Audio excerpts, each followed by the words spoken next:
You've been told that pleasing God is about performance, doing enough, praying long enough, avoiding sin hard enough. But what if the true secret has been quietly hidden in the story of one man, often overlooked, rarely preached, but eternally remembered?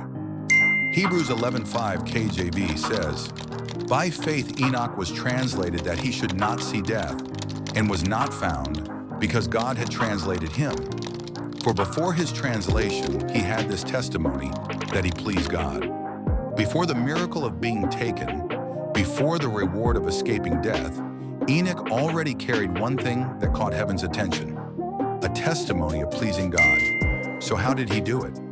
Genesis 5:24 KJV reveals the mystery in the simplest way.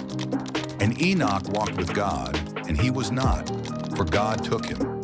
That's it. No great acts recorded, no public ministry, no signs and wonders. Just a walk, a quiet, consistent, faithful walk. Enoch didn't please God by striving. He pleased God by walking. Not running ahead, not dragging behind, just walking with God, day by day, step by step. When others were building empires or giving themselves over to corruption, Enoch chose daily communion. He chose presence over performance. He chose nearness over noise. And that right there is the truth most believers miss.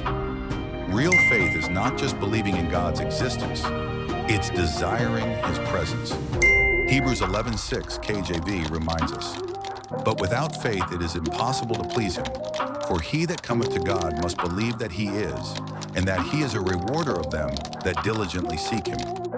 The reward isn't the blessing, the reward is God himself. But somewhere along the way, we traded relationship for results. We seek miracles but ignore intimacy. We chase spiritual success but neglect secret surrender. Enoch's life reminds us, God is not pleased by the noise we make. He's pleased by how near we stay. And Enoch didn't walk with God in a perfect world.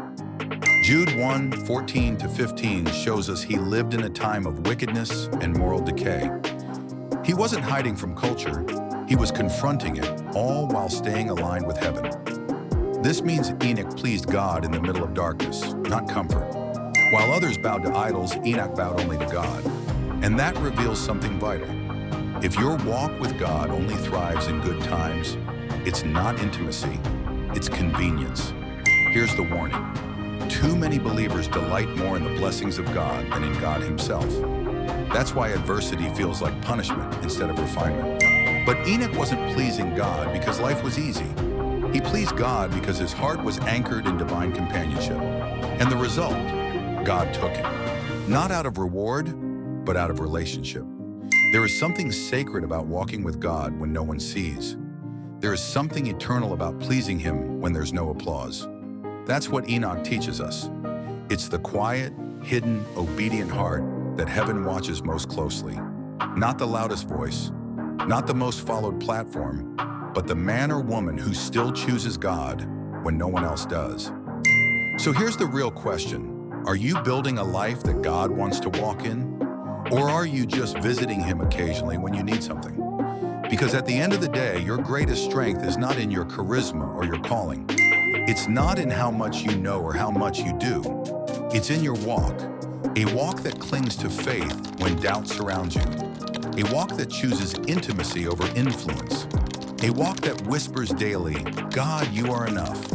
And when that becomes your lifestyle, simple, steady, surrendered, don't be surprised if heaven responds the same way it did with Enoch. Not because you earned it, but because your heart became a home God couldn't resist.